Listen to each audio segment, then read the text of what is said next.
Good day, everyone. My name is Dr. Khan, clinical psychologist, psychotherapist, speech and language therapist, and welcome to the new episode of Spectrum Talks and Tips International. I always forget to tell the name that what I'm recording because I'm recording so much. And today we have a very amazing personality, and I would like to take her opinion on that because people are celebrating Autism Awareness Month, Autism Acceptance Month. Sometimes they associate with one, sometimes they want to associate with a week, and sometimes they just want to associate with 1 month, and that should be 365 days a week, I would say. So we have Lyric today, and thank you so much, Lyric. How are you, and how you're doing, and how's your adventure with your RC van? What it is called, PV van or RC van? I'm not, I don't know, could not conceptualize the word right now. So how you're doing, and how's your travel going along?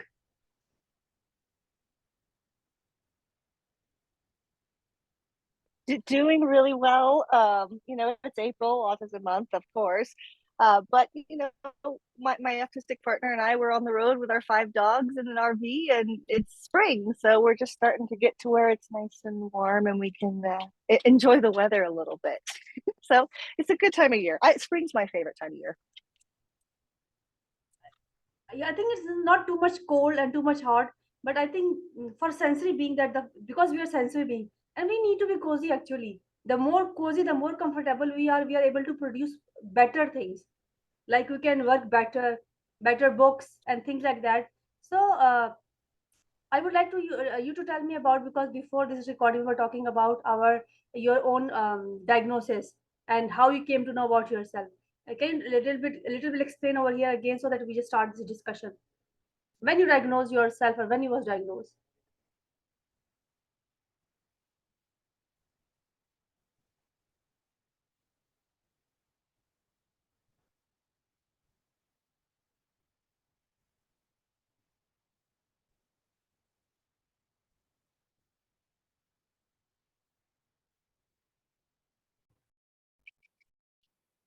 Okay, so Lyric, just tell me about your diagnosis and how you took that on you, because that is a very hard thing. Yeah, I want people to know that. yeah. So I was diagnosed when I was 29 because I was going through a health scare.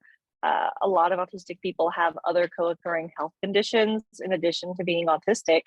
And when we're not doing well for whatever reason, whether it's stress or just not having enough support in life, some of those things can flare up and become worse. And so a lot of things in my life that have been happening since I was a kid started to flare up. I started to get really sick. I was having seizures and stomach problems and struggling to eat and keep food down. And so I was going to the doctor trying to figure out what was physically wrong with me, and the doctor couldn't figure out like a physical problem. And we spent probably 6 months, maybe a year, doing a bunch of tests, like take blood tests, all kinds of things that the doctor could think of. And eventually the doctor's like, oh, I'm going to refer you for a mental health assessment. I think it's anxiety. Maybe you're having something with anxiety, and maybe it's, mental. And I was like, well, maybe like, a year ago or 6 months ago, I had seen something about autism. And I needed I had dismissed it. I was like, can I see someone that at least knows something about autism? And the doctor goes, well, I don't think you're autistic, but sure, and gave me like a card for a referral.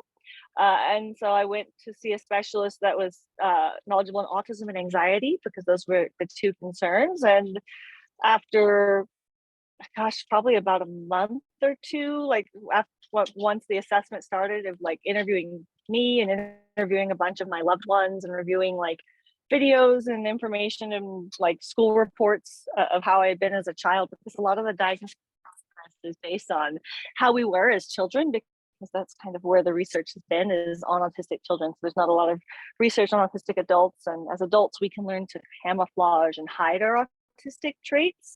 And so they want to know how you were before you learn to camouflage and before you learn to hide and conceal a lot of those things, because the world kind of pushes you to hide those things, even if you don't know you're autistic, unfortunately. So that was kind of, I am be talking to a lot of people. You might have seen my work too, and everybody is saying that they have been diagnosed with different conditions. Sometimes it's their anxiety, PTSD, depression. Maybe some of them are diagnosed with ADHD. Some of them are like have been medicated for so long, for 10 years maybe, and that was maybe not working well. That is a different debate, but that was always this bothered me a lot, that why people don't understand that if one thing is not, you know, if you're not able to understand your diagnosis, doctor need to give you insight to that diagnosis, that what this is what is happening with you. Maybe with during that discussion you get this idea that okay, you don't have this condition, you could have other condition too. And that we all know that autism is different for everyone, either it's girl, either it's boy, whatever gender you have, you know. Another thing, your background matters a lot. So what about your education, how you took your education, and how was, because as if you look toward yourself, you might be somebody, you know, sitting behind the bench, not saying anything, then selective mutism kick in. How were you during your school time, and let us walk through your working experience also. Yeah, so school was probably the most difficult time in my life. I went through the public school system. And in school, I was in special education, I was in mainstream education, and I was in gifted and talented education, depending on the subject. And a lot of times, because nobody knew I was autistic, and also common in autistic people, a lot of us are hyperlexic. So we have this propensity for words, vocabulary, and early reading. And so, because I was an early reader and I had a high vocabulary, I was perceived as being exceptional, but I was exceptional in this one area, and everyone wanted me to be exceptional in all the areas, and I was not well rounded. I was either really, really good at something, or I was completely terrible at it, and no in the middle, which is kind of still true even as an adult. But in school, it caused a lot of problems. And because there was this perception that I was wise beyond my years, they expected more maturity than I was capable of. They expected me to be like a little adult, and I was a child, and I was actually, a child that needed some help in a lot of areas. And so when I struggled in a way that was unexpected, it was labeled as like a behavioral problem, not being able to sit still, not looking at people when they were talking to me, and like kind of looking like I wasn't paying attention, even though my attention just looked different. But so being misunderstood and labeled as like, oh, this is bad behavior, and just being punished a lot for being autistic, especially by teachers and in school. At home, things weren't really so much of a problem because I'm a lot like the people in my family. So nothing was really raising any eyebrows at home. But like when I went to school, it was when all of a sudden I encountered all of these obstacles. And so I didn't go to university because like school was just something I was trying to survive and get through. And I couldn't imagine like going to more and paying to go to more, because you don't get, you have to pay for university here. And so I couldn't imagine like paying to be tortured for additional years. And the other thing is like, because of the way the school system treated me as if I was a problem, I believed I was a problem. And I also didn't have a lot of faith or confidence in myself or my ability to learn. I thought I was, just this incompetent person who couldn't learn. And so, like, school just was a big traumatic incident for me. But, like, leaving school, one of the most empowering things for me has been learning that I can teach myself things, especially with the internet. We've got all of these self paced courses, YouTube, whatever. You can learn in so many different formats or books. Like it's all accessible now, and I dive into it. I actually really can learn, which is really great, but I had to like get away from school to learn that and kind of get some space from that.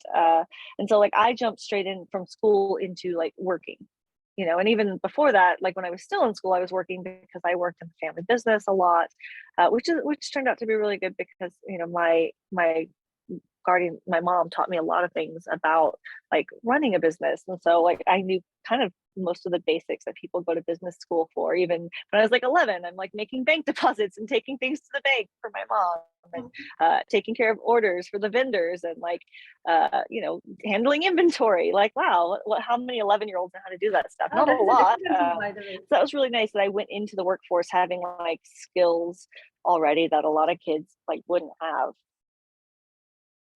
Huh? Yeah, it is a difficult thing. But I didn't really understand I was doing anything particularly difficult or special as a kid. I was like, oh, this is cool. I get to be an adult thing. And, my mom would pay me for working in the family business. So it's like I got to make some money at the same time. So yeah, it was nice. Like I thought I was having a good time. I wanted to work. It let me have more independence and freedom because, I had a little pocket change. So I have seen your videos. I have seen your lot of videos, and I have seen one of your video when you were so young and you were sitting on a chair and your mother is trying to take your attention from like making you trying to make eye contact, and you're just looking here and there. That is a cute video. You were so cute over there. But I want you to tell the people that, because eye contact is very overwhelming. I know that it's painful. If I talk about myself, if I'm talking to you or either I'm listening to you, I should pay more attention to my ear. Okay. But if, okay, I'm a therapist, maybe I'm working, then I will pay the whole body. I will read the whole body. I have to read the whole side. I want you to learn us, tell us about that, about eye contact, and why do you think it's painful, or why it's either it's important or it's not important. What do you think? Well, yeah, I think that the important thing to understand is that it really, for me, depends on a lot of different situations, especially the person or like what I'm trying to do. Like, for example, if it's like someone I don't know very well, it feels really uncomfortable to be staring them in the eyes because it actually can feel almost like a little bit intimate or like, something almost like giving someone a kiss. Like we're real close, we're gonna stare each other in the eyes. I'm like, nope, Like, not, no, I don't know it's you that kind of well. attack, But like attack my on yourself. partner, Something is attacking you like that, something is coming at you.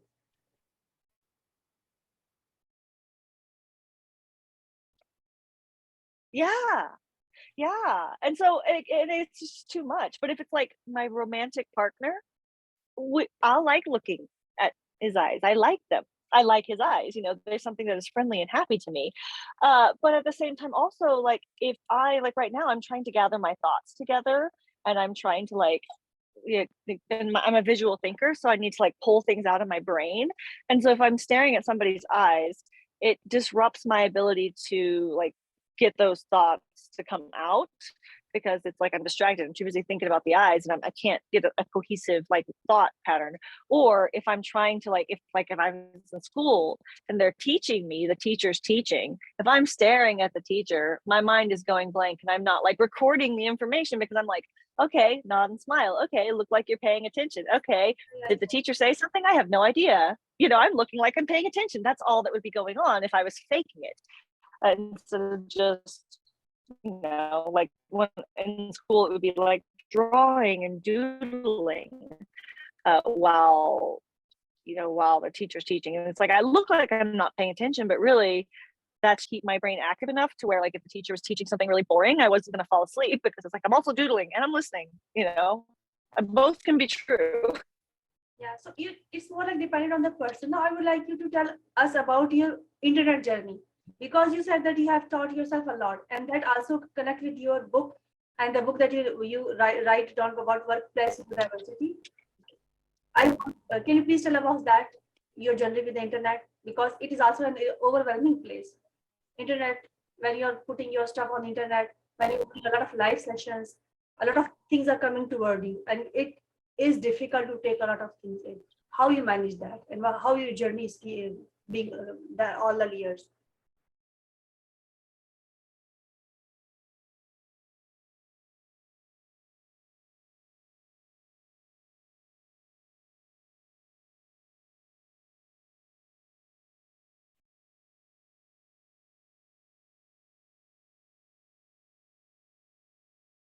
I lost you. Did you lost? Okay. Did you lost my question? Should I repeat the question?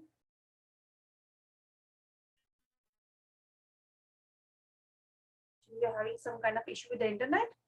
Should I repeat my question again? You're frozen. You went down to one bar again. Okay. Do you want me to repeat?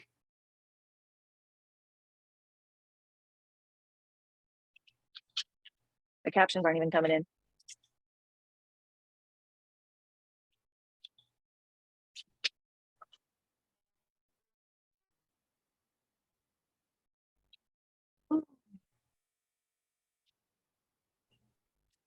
Can you listen to me Hopefully right that now? bar will go back up like it did last time. Okay. Can you hear me right now?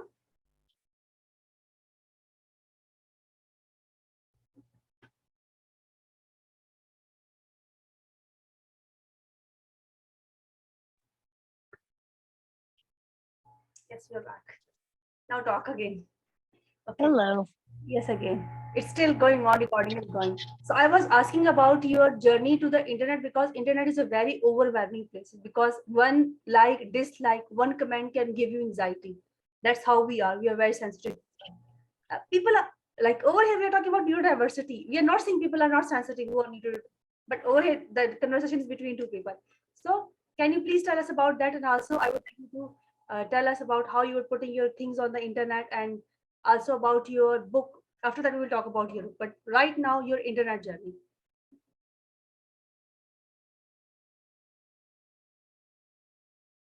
Yeah, I've been doing the internet now for over 6 years. It was a lot more overwhelming when I first started, but luckily when you start, you have no following. Like there's nobody there. There's like it's just you and like maybe 5 people. So it gave me a chance to practice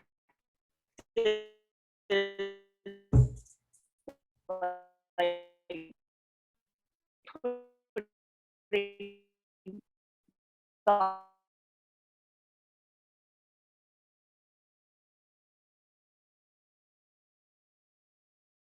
in the world really.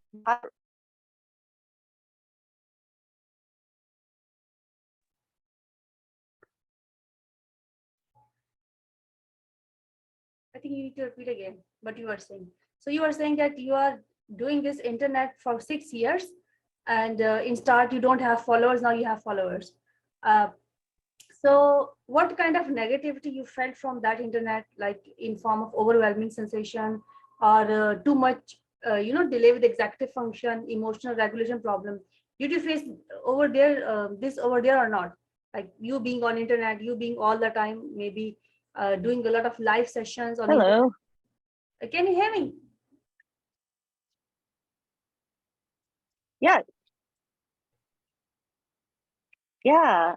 So now it's like I've started this journey on the internet where I've just been sharing, finding out I'm autistic since I was 6 years ago now, and so it's just I've just been processing this with the internet, sharing it with my readers. And so now it's like transformed to me and my partner who now knows they're autistic too. I've known he was autistic for a while. It took him a little longer to come around and figure it out. But as soon as I was diagnosed, I was like, well, if I'm autistic, you're definitely autistic too, But it's a shock to figure that out. So now it's both of us on the road in this RV with our dogs traveling, and I'm working on the road, doing the blog, and I'm very scheduled and structured, which is like the autism's really good for that. I've got my calendar and this is my schedule. And I do these things at this time every day. So it makes me really good at doing things. It's like I just battling the ADHD that kind of just sidetracks me constantly because the distractions come from within. But other than that, it's nice. Like my partner right now, he's taking care of dogs while I do this, and he's feeding them eggs, and we're doing a Zoom, and it's we're doing life in a way that's not traditional. But it works for us, living in a vehicle and traveling on the road and being nomads and all of this. It's been so much better to embrace that happiness for me, and for most people might not look what other people want happiness look like for you, or what you think happiness is supposed to look like. But it's like our own unique little kind of happiness, and it's just my life's never been better. So it looked like that you're living a sensory life. Is it like that you on wheel, you want that sensory sensation, then you want the air around you, and you want snow sometime? So you're changing the scenery. It's look like that you are sensory seeker in that term when you're living and when you're eating and when you're living your own life. It looked like that to me. You could think different of that, but for me it's like that. It's all about sensory thing, sensory differences. Oh yeah, totally. And being more in tune with nature and the seasons, and like just everything. Like we're sitting and we've got this nice body of water next to us. Like water's a real big sensory stimmy thing for me that I love. And so it's like I want to be by the water because it makes me feel calm. it absolutely makes me feel calm. Or like the wind in the trees, like it's like, oh, I could listen to the wind in the trees and watch the wind and the blades of grass waving outside my window, and like I can sit and stare at that, and I'm like, I'm visually stimming all day and nobody has any idea, and it makes me feel so calm and at peace to have that around me. And just really embracing that, chasing that authentic neurodivergent autistic joy, and shamelessly chasing it because I'm a happier, just all around more energetic, joyful person, when I've got the things in my life that fulfill me. And people should not feel shame of that what they love to do. It took a lot of, you could say, courage to do what you want to do, and you are working, you're earning of that. And I think it's a very difficult part if we talk about autistic individuals, that what they want and what other want, and what is different between what their family want from them and what they want from themselves. That is a real struggle. And um, I think for that you need to sit with yourself. No matter how many helps you have around you, what you like, what is going to make you happy. Because at the end of the day, people say that, okay, maybe they call it a disability with with speech or language communication. It's more like you cannot communicate your thought with other person, but inside you know that. And for that you need some time to do that. And if we start talking about your book, how you come up with that, and I think it's doing very well, and everybody is endorsing that book. What about that book? How you came up with this idea about neurodiversity at workplace? Do you think people recognize that? Because I'm been talking to a lot of people, and sometimes they say that, okay, if you have that issue, how to take help for that, and how to ask your office people that they have certain kind of conditions, they cannot work very well when it's a lot of people around, when there's so much noise, they cannot take notes, they cannot answer the call. What is your book all about?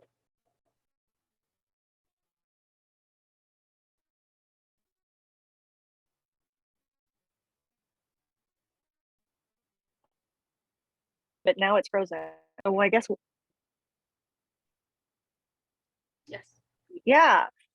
Okay, I can see you again. Okay, good. So the book is really, I started, doing free information on the internet first, and then people started to ask me to help fix problems or consult on things out there, still working inside other organizations. And then I ended up moving into this consulting firm that was all specializing in making organizations more efficient, helping organizations communicate more effectively with one another, helping organizations have better organizational cultures and have more empathy for each other and more understanding, and like have better productive conversations and conflicts, so that the culture can be like a nice place. And as a neurodivergent person, I said, hey, neurodiversity is a big piece in this. We need to make sure we're considering neurodiversity in culture. And so I started developing this program working inside this other consulting firm. This was around 2019, 2020, right? And so like all of 2019, I was launching this thing that I was going to go on tour with in March of 2020. And I had like a flight a month booked to like go to all these conferences and like launch this neurodiversity initiative in this consulting firm. And then March 2020, COVID hit America and everything canceled. And so the stuff I was doing in that organization had to change. And eventually by fall, we had to lay off some people. And I was one of those people. I was the VP of marketing. And then I was also this organizational change agent launching this neurodiversity specialty.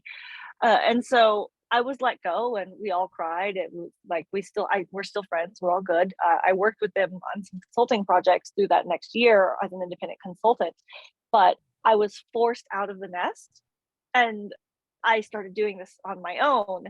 And I started kind of putting an outline of a book together probably in like 2018, I think, and then it had been on the shelf because I was launching this thing in someone else's company. I didn't have time to do this book. And then I got pushed out of the nest and was like, oh, well, I still want to do this, but I'm going to do it by myself now. And I'm only going to do this. I don't have to be a VP of marketing for somebody else's company. I'm just going to do neurodiversity. And, there were no other jobs available because it was during lockdown at the time anyway. So it was like, I have to just do this. I have no other option. So I threw myself into it entirely for a year. And then I just started doing the work. And I realized that I'm only one person. And so that means I can only take 2 to 4 clients a month. And so I started putting all the things I was doing, working in these organizations to help make their companies more inclusive.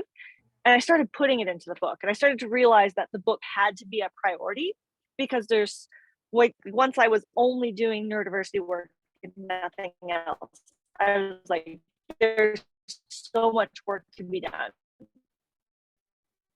And that complicated, the things that need to be done, not even that expensive. Usually it's like almost cost almost nothing. A lot of these changes, a lot of it's compassion and understanding. And I was like, we need to just get this into people's hands so that I'm removed from the equation and they can just do this, without me, because I'm only one person and there's so much work to be done. And so the book is a combination of just all the things I've been teaching for years, put into hopefully a handbook that's so simple and easy to understand and break down to where anyone can take it and start making some changes right away, and changes that are simple, and most of the time, like I said, low or no cost changes. So it's like that, when we were talking before, and I just said that you have to sit with yourself and make out a thing from that. No matter wherever you are indulged, at the end of the day, you are there with your thoughts, and that understanding come with a lesson. Like you said that when the COVID hit and COVID is still affecting people. We didn't know it yet, but it is a trauma that everybody went through, the whole world went through, and we are still facing the remnants of that.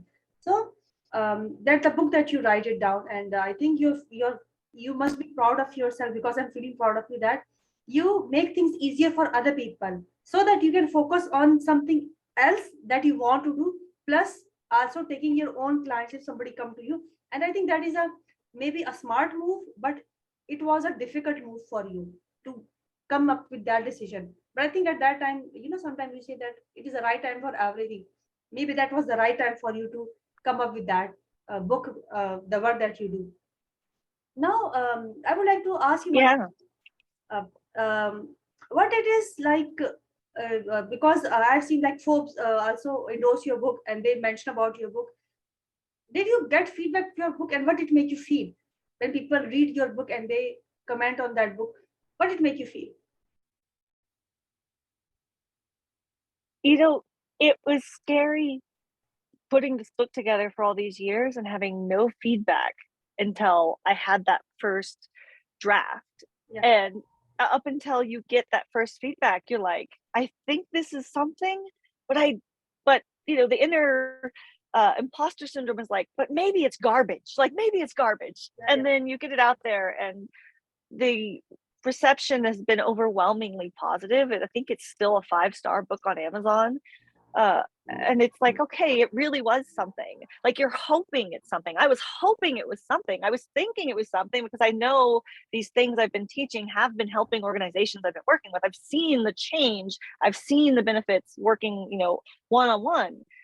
But I was hoping it was something that could be put into a package and sent out in a handbook, and it would work that way. But until the feedback came in, I didn't know if it really was going to be helpful. And I've not had any bad feedback except for like a few like printing errors, like with the printing process, and that's an Amazon thing that we had to go back and do another second edition to fix some of that stuff. And there's like I've seen some things that I want to fix, but that's like me giving it a lot of criticism. Like I've been the worst critic of this book. I'm my harshest critic. I find out, but I mean that's kind of me in life too. Unfortunately, I don't know why we do that to ourselves, but that perfectionism really eats at you. So maybe your surrounding is asking for another book, so you need to start work on another book. That's why, because what I think is those people who are sensory being, who cannot still sit, they have to do something. They have to have one kind of goal beside them, and that goal need to be difficult one also, and the goal need to be something you cannot achieve, so that you criticize yourself over and over again until unless you achieve that goal. And one day book is in front of you, and you're asking, okay, did this really? I have to take this in and doing all that thing. And like I think you need to write, maybe start writing another book. That is your inner calling. But Oh yeah. Oh, there will be more books. I've got ideas for a lot of books. My partner and I want to start working on some children's books that he's going to help do the I love illustrations to. on. So I love to work with that's one project. And there will be eventually a memoir because I've got some stories I want to tell. I've just got to figure out how I want to tell them because, you know, a lot of books, unfortunately, when they're written, like autism books, they're written by people who are around us and they tell our stories and we don't get to tell our own stories. But I also want to respect the privacy of people in my life, you know, because I want to tell my stories, but they're interweaving into other people's stories. So I've got to figure out how to tell them in a way. But, you know, I really think, because a lot of people like on the internet, like when I'm talking about being autistic, they're like, oh, well, you don't know what it's like to have autistic child that does fill in the blank, fill in the blank, fill in the blank. And fill in the blank is something that I literally, like I was that child, like that was me, right? Yeah. It's like, no, I did that thing. You're saying you don't know what it's like to have an autistic child that does this. And I'm like, you just described me as a child, you know? So it's like, I want to tell a lot of these stories that, you know, are going to be kind of intimate and hard to tell, I think, but there will be more books. Writing is my passion. That's why I wanted to write this business book, because I started working on organizational problems, not because I love business, because I could see all the problems and the problems were really bothering me. I actually kind of hate corporate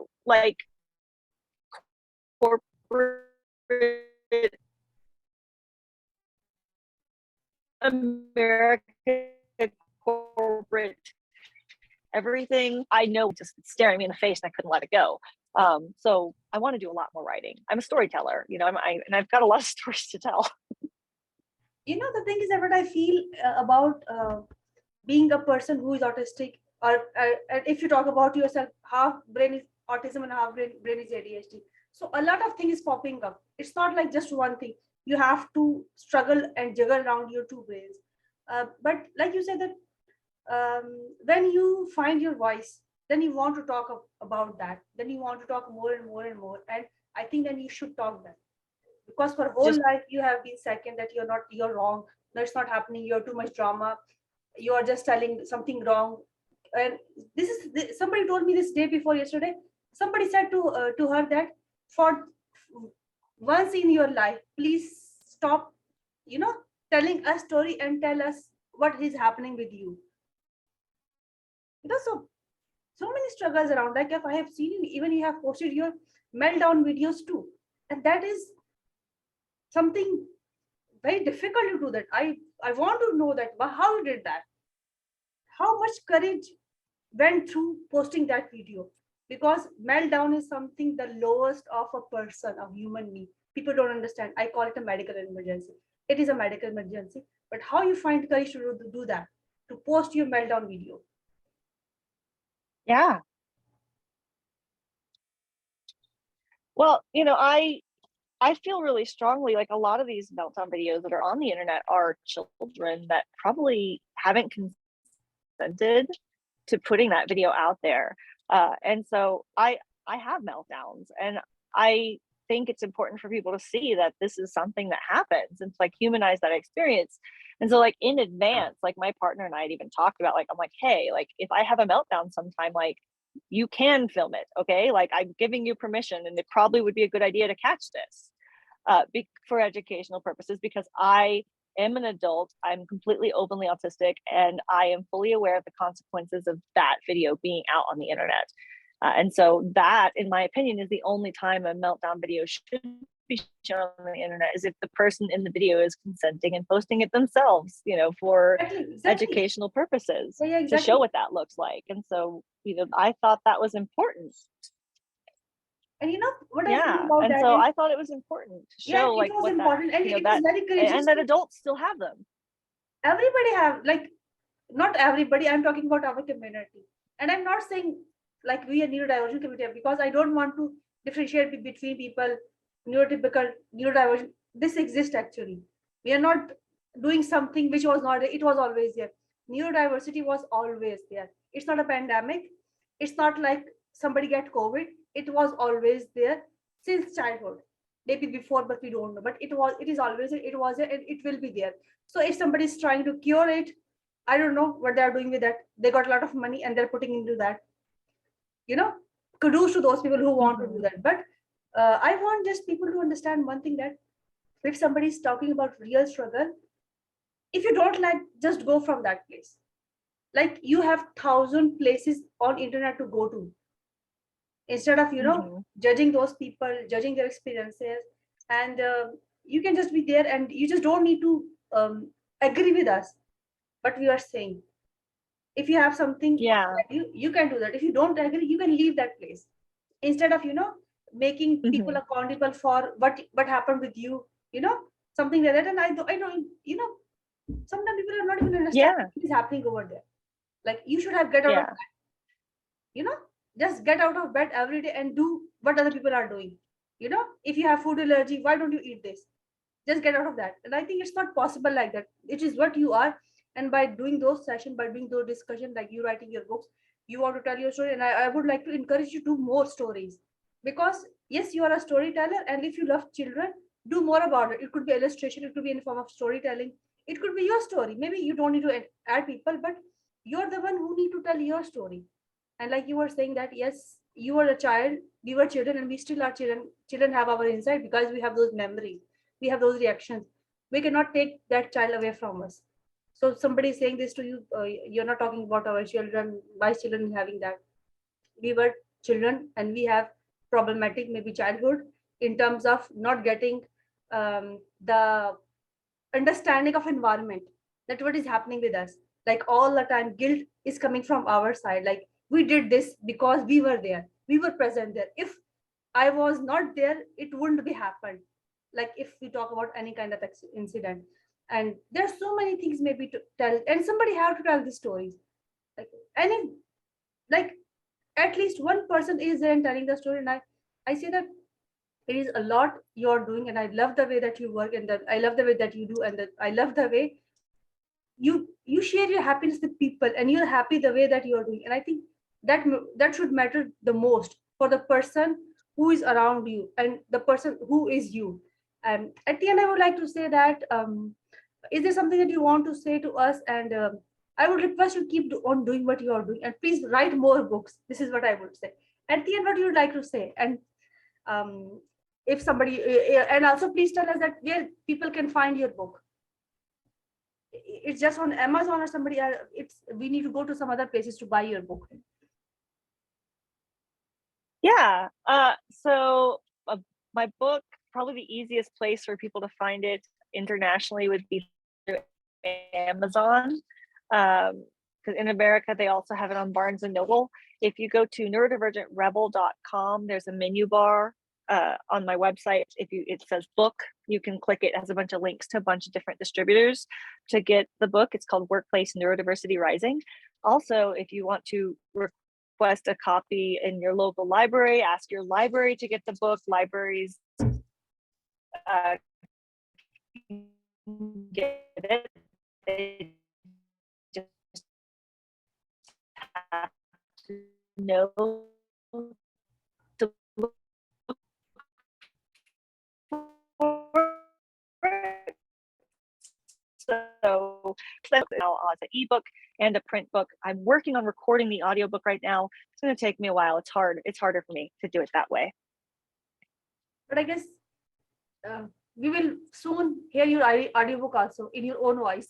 And at the end, is there something that you want to tell to your people? Yes. People that who watch you, who comment on your, and who support the work that you do. What is your message for them? Thank you. Thank you. Like, all of my readers are really what have made this possible, because it's really, this page has become a place for community conversations and dialogue. And I start a lot of these conversations, but it really is my community members that makes it such a magical space, because I'm one autistic person. And the problem is we have a lot of stereotypes and misunderstandings about autistic people. And what's magical is when autistic people gather and share our collective experiences, not only the things that are the same, but all of how our experiences are different, so that we can really understand that we have this beautiful spectrum of human experiences, not a linear like low functioning to high functioning spectrum. It's like a beautiful spectrum gradient color wheel of autistic experiences. And when you get a bunch of us together in one space, you can really see and appreciate that. Thank you so much. And like you said that we were always there. Like, it's not that we came from other planet. It's like we used to think, maybe when I was child, I used to think that I am alien, I came from other planet, because so much complexity. And the brain, if you get this idea, it's too much going inside and this not coming out, because we're not getting the understanding what is happening. But so we were always there, we will be there, and we are going to shine in, maybe it's a small thing, but we are going to make it happen. Thank you so much, Lyric, for coming to us today. And I hope that very soon we are going to have another discussion with you. Maybe something of your, interest of topic. Maybe you call me to your, life that you do. But I think we have to have each other back. It's not just me. It's not just everybody around. So this is what I'm trying to do. The discussion that I'm doing, just to make people understand Yes. with autism, with complexity, the problems that we have in our whole life, we are still trying to be a better person. And it was our choice to come in front of the camera, maybe in front of the people, and tell our story and help other people also, and help the community. So I would say thank you so much for the work that you're doing for the community. And I would also like to thank you for coming to us today, and thank you for writing that book. And I would like you to write more books for children, because I would love working with children. I'm working with adults also, but children need something, because adult brain is different, child brain is different, and child brain is susceptible of a lot of things. So if they get thing that they want on time, it is going to help them out. So thank you so much. See you very soon. Bye bye. Bye. Thank you.